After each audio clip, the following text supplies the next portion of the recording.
Everybody to Bootstrap Paragraphs. I'm Jim Birch. I work locally at XenoHero out in the suburbs. I'm one of the organizers here. Thanks for coming.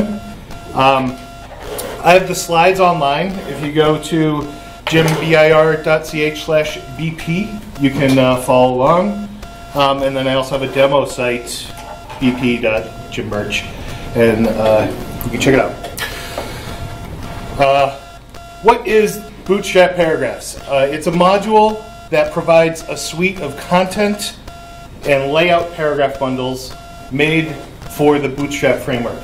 Does everybody know what the Paragraphs module is? Or is there anybody that doesn't? Okay. So in Drupal, we have entities called nodes, right? And they make pages. Paragraphs are entities that are just for components on a page.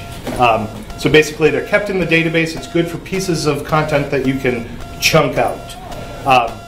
This module is what they call opinionated. It's going to install a bunch of these components for you. So this presentation will go through what it does, and how we're using it.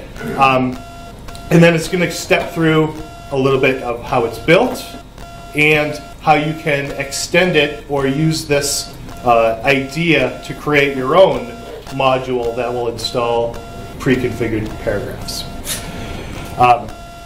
So my ultimate goal with this was to build a better page builder. We're constantly building landing pages. The one body field on my page wasn't enough for my content creators. They wanted to be able to add carousels and columns and accordions. So we started building Drupal 8 sites, and this kind of evolved from there. So Drupal Paragraphs, it's a contrib module that allows content creators to build customizable content components. Why I started using paragraphs is that I wanted different widths for different pieces of content. I was presented a design by a designer that had a really narrow typography column. They told me that the most readable content you can have is about 70 to 80 characters wide. But they didn't want their pictures to be limited to that. So they didn't want that one column. They wanted pictures and videos to be full width, but the content, the words, to be shorter. So that's how I kind of started exploring, and I found paragraphs, and we could use different templates for each of them. I've never liked WYSIWYGs. Started out using a custom CMS in 1997, and basically I asked the developers to just remove it. I learned HTML myself. And then when I started getting in the Drupal world, I really loved the CK editor. It was really cool that you could do all the things with it. But then integrating that with entities like media and Drupal 7 was really difficult to do. And then there's a lot of times where I feel restricted by the WYSIWYG, like when I want to add a little bit of JavaScript or JSON LD or iframes, things that WYSIWYGs tend to mess with. And then the paragraphs also allow us to put pseudo layouts inside of our page. The Bootstrap framework. Is everybody familiar with the Bootstrap front-end framework used on most of the internet? Basically, it's pre-built CSS and JavaScript components that you can use and build upon. It's the most popular HTML, CSS, and JavaScript framework for developing responsive, mobile-first projects on the web. Why we use Bootstrap? For its core functionality, that responsive out of the box. We don't have to think about it. They have good themable components. It has a very readable typography base. Again, so we don't have to get really deep into that for our clients. It's well documented, and standardization on a certain platform or a certain framework helps teams become more productive. onboarding new developers is quicker. It's completely customizable for large projects that have the budget, where you can go in and make everything the way you want it. You can use their mix-ins and apply it to your own semantic HTML. And it provides best practices for small and low budget projects. So like, if you don't have that budget to customize everything, it just works out of the box. And it is an open source license. It uses the MIT license. You can contribute back to it if you find a problem, just like Drupal. So for those of you who are already using paragraphs, how many times have you built like the text in image paragraph or the slideshow paragraph? And how many times have you built it just a little bit differently? Like, this is when I go back to my first Drupal 8 site, where before I did this, and I built a lot of the same stuff, and it's just like a little bit off. So if I have to tweak that markup or CSS or anything, it's just like, ugh. If you're not using paragraphs, install this module on a dummy site, a blank website that you get, and you can see the power of what paragraphs can offer you. It's like a really good demo to start, and then you can see how you can use paragraphs to fit your needs. So my strategy when I started building this module was to create a module that would make the basic paragraphs that all of our sites would use. Create base templates in CSS that could be used with any theme that includes Bootstrap. So there is a Drupal Bootstrap theme. It will work with that. It will also work with any theme you want that includes that Bootstrap CSS and JavaScript. So if you're making your own themes or if you're purchasing themes, it will work with those just as long as the Bootstrap framework is included. Drupal is very good on relating different kinds of content, and this is the power of the entity reference revisions fields. So I can nest paragraphs inside of each other. And once I realized that, it really opened my eyes to how deep we could get into creating these components. So my columns paragraph bundle has a field that references other paragraphs. So inside of columns, I could put a text one or an image one, or a carousel where I could nest more things inside. And we'll get into that in a minute. And then have a few global settings. So every paragraph has width and background color options, and we can standardize those too. So my inspiration. A couple years ago at the Twin Cities Drupal Camp in beautiful Minnesota. I think with that shirt you were wearing right there was the presentation by Les Lim and David Needham, who are both here today in this room, called Using Paragraphs to Weave a Beautiful Content Tapestry.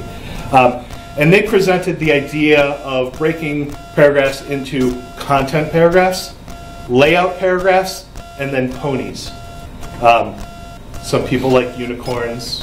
I prefer ponies. This idea, like just thrown out at a camp just like this, like really helped me solidify my strategy that I wanted for the module. Like, here's that 80% of content and layout, and then that last 20%, those are our ponies. Those are going to be different on every site we work on. That's outside of this, but let's get the content and layout down.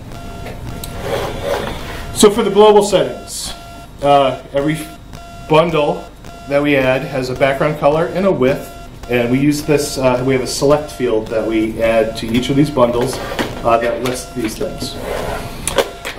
The Bootstrap framework has columns, and we called it tiny through full. We gave it real names for content administrators because call for, offset for doesn't really roll off the tongue to somebody who's just building a blog or a landing page. So basically, we have these widths inside for every bundle. It's shown in the image. So we start at the top with tiny, go all the way down to the bottom with the full screen and everything in between. The background colors. Bootstrap has 6 built-in default classes that you can define. There's options for these, so primary, secondary, success, info, warning, and danger. You can define those in your own theme, and they'll be available for your creator to use. Or it comes with a plethora of nice material design colors that you can use. Those are on every single bundle, and we'll go through these now. So the content bundles. These are things that we have pieces of content in the database. So simple HTML, this just has a field that looks like a WYSIWYG. Image, blank, Drupal blocks, views. We have submodules in the module folder for contact forms, the contact module, and then web forms, the web form module. And then I hope to add media to this list too, now that it's in Drupal core. For our layout bundles, these are they have entity reference revision fields that link to other paragraphs. So we have columns, carousel, accordion, modal, and tabs. And we'll step through each of these. So here's our simple. Yeah, we have the background and width field, and then we have the body field. Easy peasy. This is like the standard first one. The image field, the image bundle, has an image field where we force the alt text on, good for accessibility and SEO. And there's an optional link field, so if you want to link this image out, you can fill that out. If not, it doesn't harm anything. The blank paragraph bundle. This is an unrestricted text field. So this we use to add MailChimp forms or Pardot, marketing automation forms. You can add JSON LD for SEO. You can basically put anything in there you want. This is a security risk. To allow content creators to put anything they want into the database is a risk. So you need to weigh that option of whether you use this or not.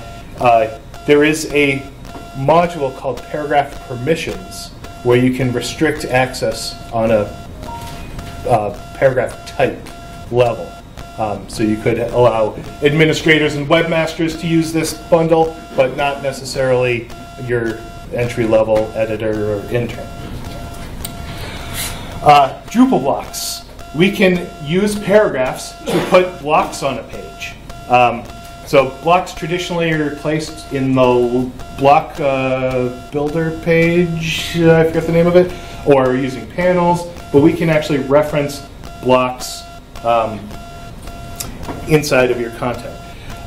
This is kind of an example module. This references the blocks that come with Drupal, which are who's logged in, the header, the menus. I really haven't found a use for this, but it's a good example. If you're creating custom blocks, you can use this to extend and use it in your own block system. So some of the things that are working right now for Drupal blocks are the menus, the powered by Drupal, site branding, status messages, and tabs. Not all of these things have field formatters, basically. So you can't put the page title in there yet, or administration or breadcrumbs, but hopefully someday you could, and you could use this paragraphs to lay out your whole page. Views. So we have a bundle that allows you to put views in line with your other content. It uses a module called Views Reference Field, which provides us this field that lets you autocomplete a view in there, and you can even pass it arguments. So basically, you see here I'm referencing a view I called Pages. We're using the block display of that view, and then if I needed to pass it in arguments, like a contextual argument, I could here. So we could put a piece of content, some text, and then a view of something, and then some text below it, really easily, like while we're building a page. It's a really powerful option. Okay, now we're moving on to the layout ones. So we have a columns bundle. This allows us to put in any piece of content into columns, and it's a multi-field. So if you put in one, it's just going to be centered. If you put in two, it's going to be 50-50. You put in 3, it's going to be a third, a third, a third, all the way up to 6. When I first started, I did like a lot of people do, and we wanted a 2-column paragraph bundle. Let's put in 2 different fields. And then the first thing my client said to me was, oh, I want to reorder the fields. Can I just drag it over there? The answer was no. So we switched it up and made it into that columns equal. And then if you want staggered columns, we have a 2-column and a 3-column uneven field. And that has an additional setting on it that lets you define the column style option. So if you want a 2575 or a 3366, you can do that there. So here's what they look like. There's some various widths and then equal columns all the way down. There's the 2 uneven columns, and I kind of predefined a lot of settings. You don't have every possible math setting in there. The 3 columns. So it gives you a lot of different layout possibilities. If you want to add multiple things into each column, there's a column wrapper bundle. So this allows me to put in a simple in the first column, and I put in a column wrapper with an image and a text, and then another simple in the 3rd column. That's what it looks like in a 2-column. So I have 2 images on the left in the column wrapper, and then just a simple on the right. On to the fun stuff, carousels. So you put a carousel bundle in, and then you have a carousel content option. So you can put whatever you want in that carousel content. So here's a bunch of examples in this GIF, 2 columns, just an image, another 2 columns with an image and a text. Pretty much the only thing you can't put in there is another carousel. It breaks. I tried. Your mind bending apart. Sure. But one nice thing about this is, like, as soon as you give somebody an option for a carousel, you know, what do they want is a second carousel on the page. So you could put as many carousels as you want on one page. I wouldn't recommend it, but this also has options for whether you want it to slide by default and then at what speed you want it to slide. The accordion. I haven't used this much, but it is one of the most popular things that the issue queue has brought me. A lot of people have been helping me out with this and giving me use cases that I didn't even see before. But the Bootstrap JavaScript has a script called collapse, and basically you can collapse content into each other. This is where things got a little bit deeper in the nesting. We have a accordion, and then we have an accordion item. And in the item we have a header. That's what you use to link at the top to expand what's inside. And then you have that content inside. So it's kind of like the carousel. You can put whatever you want inside of the tabs, or inside of the accordion. Modal. This has a few fields. It has a button text, so you can put a button on a page. And then you have a title, body, and footer of what goes into a modal. Really good for forms, videos. You know, if you want anything to pop up on a page, you basically, you know, put this button on the page, and then it pops up, and you can put whatever you want. So here's a simple with a contact form inside. And I think this is the last one, tabs. Like the accordion, we have a tab title and then a tab content. And you can add as many tabs as you want in there, and then put whatever piece of content you want inside. So those are the basic paragraph types. The submodules, we broke these out. I originally had the contact form inside the main module, but a lot of people are using web form instead, so we broke them out. You can use whichever one. The contact form relies on the contact formatter module. While contact forms are referenceable, you need another module to actually have them display. If you use something like inline entity form on top of this, you could actually allow your administrators to create new contact forms as they go. So you pop open a paragraph bundle, add a contact form, bundle, and then you can allow them to either selecting an existing contact form or use inline entity form and have them add a new one. Same thing for the web form. This relies on the web form module, and you can add, your administrators can create new bundles, new forms as they go. And this is my favorite GIF of all time, not only because this cat is awesome, but the welcome mat says there's no place like 127.0.0.1. Like, man, that's some nerdy GIFs right there. Okay, so that's everything that comes into the module. This is going to get a little technical now. I'm going to talk about the template system and the markup system that I use to create all this. Every paragraph is a div. We have div class equals paragraph. This wraps everything around it. And in the Bootstrap world, we apply the row class to this. So Bootstrap is container, that's the biggest thing, or container fluid, that's the outside, and then rows. So we apply the row rules to the paragraph outer div because in Bootstrap, rows can be nested inside of other columns. So that's how we use the Bootstrap CSS, instantaneously in paragraphs. On top of this, we use the front-end rules, I guess, called BEM, Block Element Modifier. So we add modifiers onto our paragraph class. We add the paragraph type, so you could theme all types of a paragraph, like all simples or all images. We add the view mode. So if paragraphs can have different view modes, a teaser mode or a full mode, by default this is just default. We add the width name, so that tiny through full. And then if there's color selected, we add the paragraph color and then the paragraph color name. Inside of that column, or inside of that row, we have the paragraph column. So this is where we actually apply the width. So that outer one is the row, and then this column gets the width classes applied to it.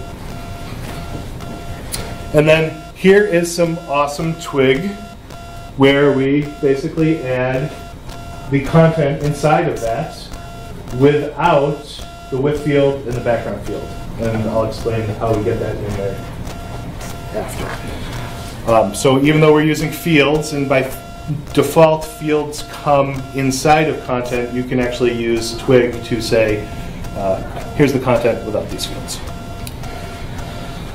So this is a big mess if you're a non-developer, but here we're rendering that width field and we're turning it into classes. So here's what's in the database, here's what's in the classes. Down here, we render it again. If there's the width field, render it, and then merge classes with these width classes. So then down here, we have div attributes classes. This is where all the classes get added to the div. Here's where we merge the width classes in. Here's where we define the width classes. We repeat this process over and over again. So the width classes, the background classes, and the carousel speeds, all that kind of stuff. We use this system throughout. If you look in the templates, we've tried to write comments on every single function to help people who are going to customize this later. The Drupal 8S library system is awesome. So in our template system, we add libraries, the CSS and JavaScript, for each of those bundles, only on where those bundles are used. So this is the default right now. We have attach library call. We're attaching a default Bootstrap Paragraphs library, and then if the paragraph bundle is one of the columns one, we add the columns library. So that way we can chunk out all of the CSS and JavaScript into small little pieces that only get loaded when they're needed. And then you see, like here, we add the tabs one in the tabs template. Here's what the library's file looks like. At the top, we have our default library, and then like right underneath it, we have the component for the accordion library. We minify all the CSS, and we select the pre-process equals false flag. So that means it just gets added. It doesn't get compiled into your CSS library. If that were the case, if we didn't pre-compile, then we would have a new compiled CSS file every time this library is changed. So basically, it doesn't mess with your theme. You only add one more CSS file if it works. And this is good for an HTTP2 world, where rather than one big file, we get lots of little files, and it helps speed up delivery of the site. Okay, and bonus rounds. I like to have those colors full width, so we actually have a new, we add a new region in our template theme system for this field only. We say padding left 0, padding right 0, width 100%, and then in our block layout screen, well, you have your page title tabs, and up here in your content block, you can also have just that structured content field where you have all of these paragraph bundles laid out.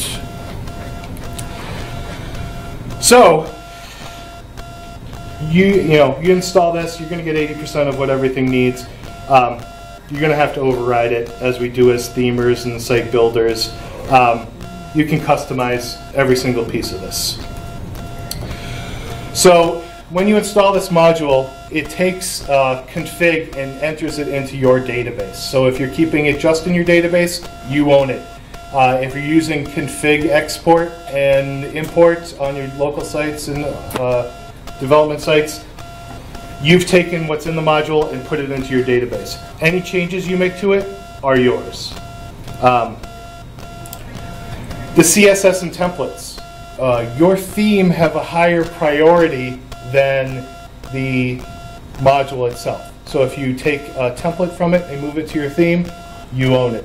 If you take CSS and move it over to your theme, you override it.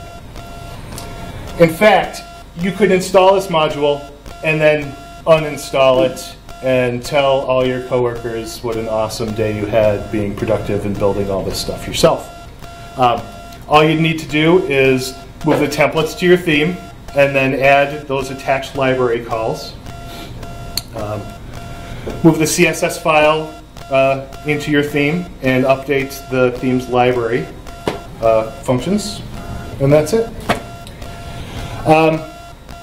So let's build a module on top of this. We're going to use that Drupal block bundle and create a custom block paragraph bundle type. By default, when you're building this, you have to select which bundle type. So I've made a couple blocks in this demo site here. I think we're going to go with awesome block is what we're going to use. So we open up the Drupal paragraph bundle and we see the three fields that it has: the background field, the width field, and then a block entity reference field. So this is what we're going to replicate. You add a new paragraph type called awesome block, and then we start adding fields. So the first field we add here is the BP background field. It's already there. All you need to do is select it. You're done. Second step, add the width field. You're done. For the block reference field, and the add a new field, because this is the new field you're creating, you want to select the reference revisions field. Because paragraph bundles are revisionable, use the entity reference revisions module that comes with paragraphs, rather than just a standard reference field.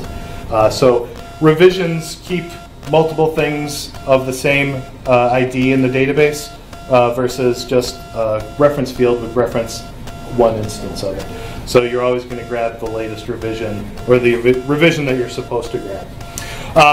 So entity reference revisions module comes with paragraphs, and you'll notice in the fields options here, they know paragraphs exist when they made this list. They don't know about everything else that could possibly use this. So it's a two-step process. You have to select other. And then on the next screen, you can select which paragraph or which entity type you want to reference.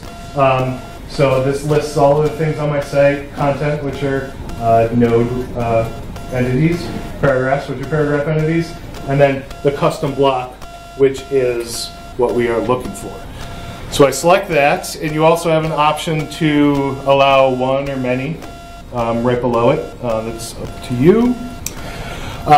The next screen after that, it goes in and says, which custom block do you want to reference? And this, the entity reference field needs to know which one. You see how the bundles there is starred as is required. So if you wanted all of them, you could select all of them. In this case, we want the awesome block, not the not so awesome block or the basic block. And then here's what it looks like. You want to move to the Manage Display field, change the background and width to the key, just like the Drupal block module. And then for the awesome block, we want to just have it displayed as the rendered entity. And here's, you could choose your view mode if you wanted to. So the hero, we made a sub-module called the XenoHero. We hope to put it into the main module as a sub-module before. It's a much more complex example. It has a paragraph reference field for content. It has a background image field. We're actually going to replace that with another reference field to put an image or a video or a gradient. Or there's been a lot of options since we've built this. People have said, hey, well, how about I put a video in the background instead of an image? And then it has 4 options fields: parallax, image overlay or a background overlay, an image overlay invert, so if you want the overlay to be black or white, and then it has a zoom, Ken Burns effect kind of thing. Here's what it looks like, or here's what a picture of it looks like. Oops. Let's go over here. This is what it looks like in real life. So you can see the zoomy Ken Burnsy, and then the parallax is that the background moves slower. And then inside the words and the call out button is just a simple bundle that's put inside of there. So, what's parallax again? Parallax is the different speeds of the page move at different levels. Or different layers of the page moves at different speeds. Yeah. Like their respective. Yes, yeah. So here's what the fields look like. You have the background image field, and then the entity revisions field, and then those 4 settings fields. Manage display, same thing from the select lists. We put in the keys. Background, we use the image, and then the content, we render it as a bundle. What I wanted to show you here was like we had the classes before, some of this stuff is JavaScript added. So that overlay levels, it's just a number, and we do data overlay or parallax speed. Down here in the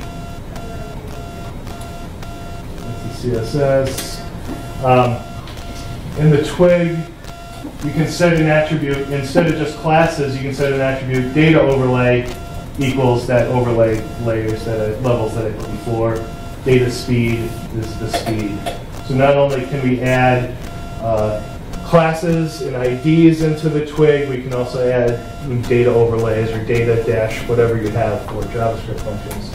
And then this gets more complex. You have content without, and now instead of just the width and the background fields, you have the image, the invert, the overlay, the parallax.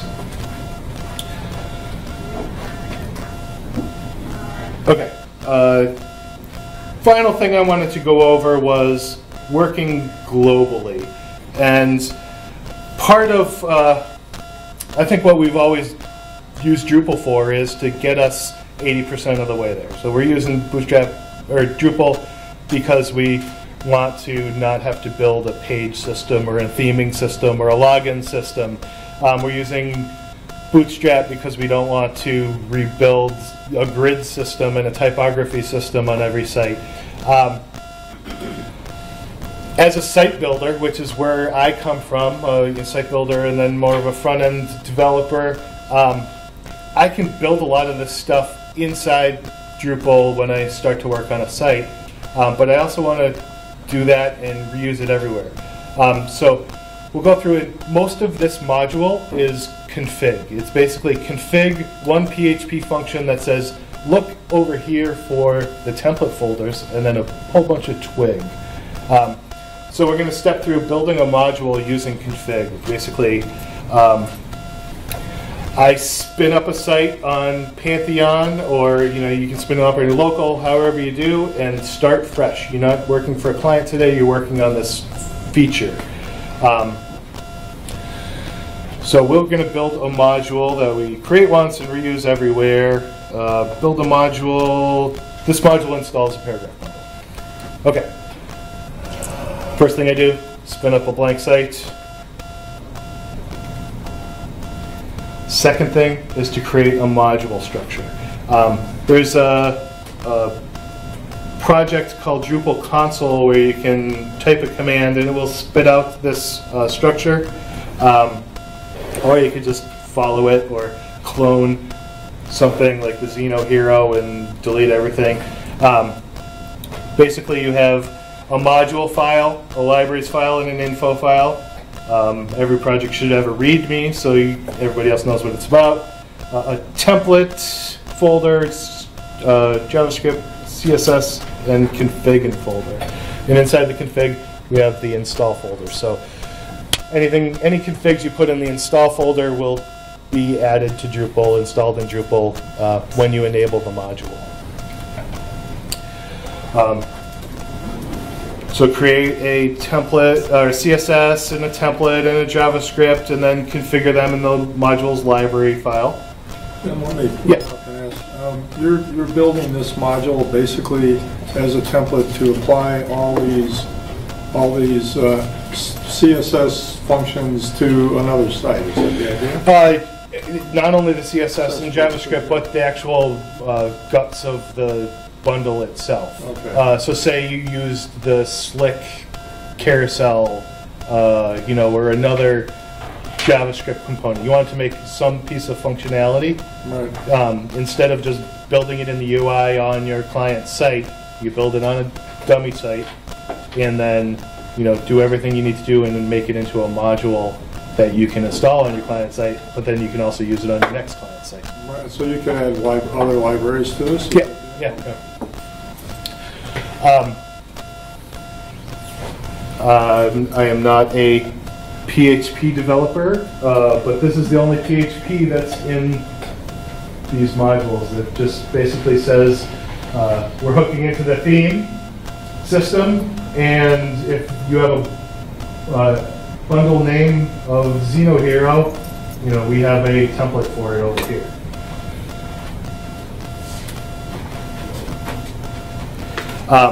Once you've built everything in the Drupal UI and you export the config, this is what it looks like. It gets spit out.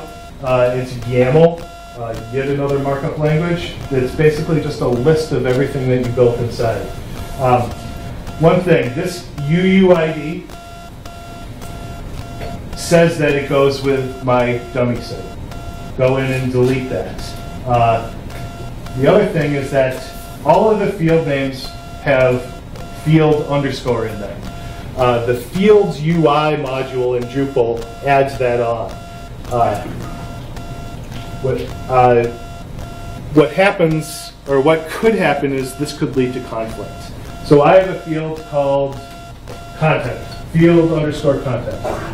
If I installed my new module on somebody's site that already had something called field underscore content, you would want to, there would be a conflict the module wouldn't install.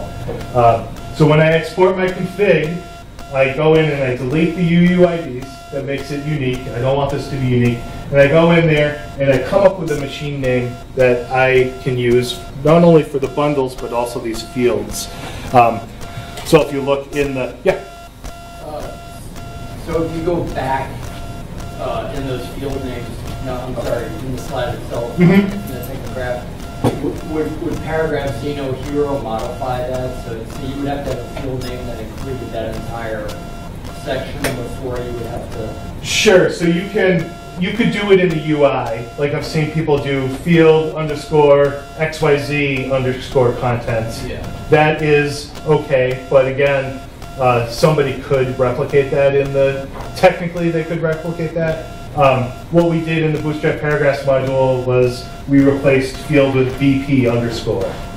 So that like guarantees if somebody were to add a BP underscore content field inside the field UI, it would then be field underscore BP underscore content UI. So like we can guarantee like So your namespacing namespacing the fields in addition to the bundles.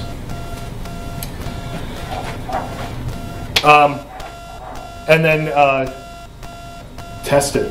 Basically, the XenoHero, we have it up on GitHub until we can roll it in. So basically, you could include external JavaScripts, whatever you need this function to do. Okay, and summing up, right on time. Using frameworks benefits productivity. That's why we use Drupal and Bootstrap and Paragraphs. You can use this to apply other grid systems. The MidCamp site did it with Singularity grid system instead of framework. There's a lot of people working different ones on the foundation system. Brian Perry, who's giving a talk later this afternoon, made a theme and a module that extends the theme for the foundation framework. The Slick Carousel is another one I've seen. So depending on what functionality, you can extend this to what you need. Many thanks to the makers and maintainers of the Paragraph module. Les and David. There's a Drupal Twig Slack in addition to the Drupal Slack where I learned a lot of the Twig stuff that's in here. And Scott Reeves, Kotzer, who's here today wearing a digital Echidna hockey shirt. When I was learning all this stuff, I would end up on Stack Overflow, as we all do, and any Twig related item, he seemed to have answered it and helped me. I consider him one of my mentors in Drupal because I've read so many of his Stack Overflows. And then all of my amazing coworkers, Albert Ski, who helps me do all the things I can't do and is co-maintainer, and all of the people that are helping in the issue queue. Slides will always be up at this URL. The demo site is up too. Follow me on Twitter if you got any questions or anything, or ask me any questions now. Got another question for you. Shoot. Now, as far as columns, in all the examples, the columns were all individual bodies of text. Sure. Yeah. Is there a way to design this so columns would flow like newspaper columns, for instance? Yes. So the column, well, it would depend on the grid system that you use. Okay. So right now, the Bootstrap system that we applied is a row, and then we have, a multi-field that goes columns across, and then you could put in a column wrapper that could put multiple things in their wrapper. There are JavaScript libraries like Isotope and Masonry that are more like things flow into the space that's given to them. So you could just take one field and put as many things in there as you want and use a CSS and JavaScript library that could display it like that. That would be a cool use of the system. Because what I was thinking about for this specifically was replacing a printed newsletter with an online newsletter that would print to look like the printed newsletter. Sounds cool. Yeah, the idea, I mean, the basic thing there is that they use traditional techniques so that an article is spread across 3 or 4 columns in the center of the page, or 2 columns if there's an image to the side, but it flows so that it's maintained within a relatively small vertical space. Sure. So that's why I asked that question, because that's something I'd like to replicate and to be able to like print it as a PDF and do all. And all that stuff is, all that functionality is available. The idea of building a module to have all that functionality so you can replicate it across sites is beautiful. I love that. Cool. But that's the one kind of gotcha that I see, is that all these examples do not flow the text from column to column. Yeah, my guess is that you would need JavaScript for help with that. But if you make the module with the JavaScript and put it up there, a lot of people will grab it. Yeah. So the one thing about a newspaper is it's always this big. Well, that's with right. this is what size is our screen, so you would need to know that. Well, and to make it responsive, and I mean, obviously when it becomes responsive, all bets are off as far as the layout and things like that. But that's fine, because if I'm looking at it on my phone, I'm not going to want to see 6 columns across, obviously. But the idea of being able to add some minimum width to have it display in such a way that you could define the limits vertically and horizontally so that it would in fact replicate a printed page. Sure. That's what I'd be going for. Check out the Masonry JavaScript library. Masonry. I'll do that. With the views one, you said you could do attributes. Does it support tokens? So like if you were reusing that block on different nodes, can you pass the node ID it's associated with, or? I believe so. That uses the views reference field module, and I just implement the field. So there were a lot of options in Drupal 7. When I was building this in Drupal 8, there was only that one. So we went with it, and so far it's worked. We've passed attributes. I'm not sure about tokens, but I'm sure. I assume that it's there. So your markup showed originally the paragraph. You said is the paragraph the same thing as the row? And I know Yeah, so I use Bootstrap in apply. I use their mixins, and I use grunt and compile the Bootstrap classes into the paragraph classes that I deem necessary. So the Bootstrap paragraph, the Bootstrap classes don't actually get in there, but they're sort of being reused. Correct. So I take what they did and apply it to paragraph. I did this because I remember upgrading Bootstrap 2 to Bootstrap 3, where they completely changed the class names. It used to be span 2, and then it turned into call span SM2. Is this just Bootstrap 3?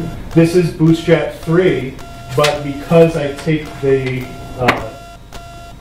properties and items and apply it to my own classes, so far it's worked with every Bootstrap 4 sites that I've worked on. They're not that different from what I could tell. They're not that different. They did add more, and they've added some Flexboxy stuff. So I do have an issue in the issue queue to see what else is out there that I could implement. And I had some people that say, hey, does it work with Bootstrap 4? I said, as far as I know, let me know if it doesn't. And it's been a year and a half, and so far it's so good. The Bootstrap theme has not switched to Bootstrap 4 yet. And this is not dependent on that. You can use this is not dependent on that, yeah. You just have to have the libraries available. Correct. And I'd say for the most part, like the CSS is there, because I've applied it to my own classes. You don't need it, but like things like the collapsed JavaScript, the carousel, like all that stuff on the Bootstrap framework. Will there be a security badge eventually on the module? And I hope so, as soon as we get to a full release. Albertsky, my co-maintainer and awesome coworker, has lots of other modules. So yeah, we're in beta 3 right now. The update hooks are hard. So yeah, we haven't gone to a full release. Kind of been waiting for media in core. So like we have the image bundle now, but I would much rather see where media is going, and if we're gonna have a full media library in core, I definitely want to use that. Is there a SAS in the module? No, I use less because I come from the Bootstrap 3 world, but eventually we should probably SAS and gulp instead of less and grunt. So you're pulling in Bootstrap through the module? No, the module assumes that you are pulling in Bootstrap in your theme. Okay, so if you're using a Bootstrap-based theme, then everything should work out of the box. Yeah. So I just didn't want to limit it to the Bootstrap theme because, like, there's two things, like, why we use Bootstrap. Like, we have certain sites we like have 15-hour budgets and we just like spin them up and kick them out, and we use the Bootstrap theme for that.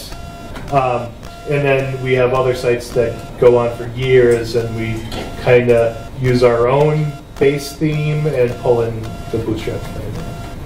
So it's extendable and great for everything. Anything else? Awesome. Well, thanks for sticking around so late on a Saturday and Drupal in and coming.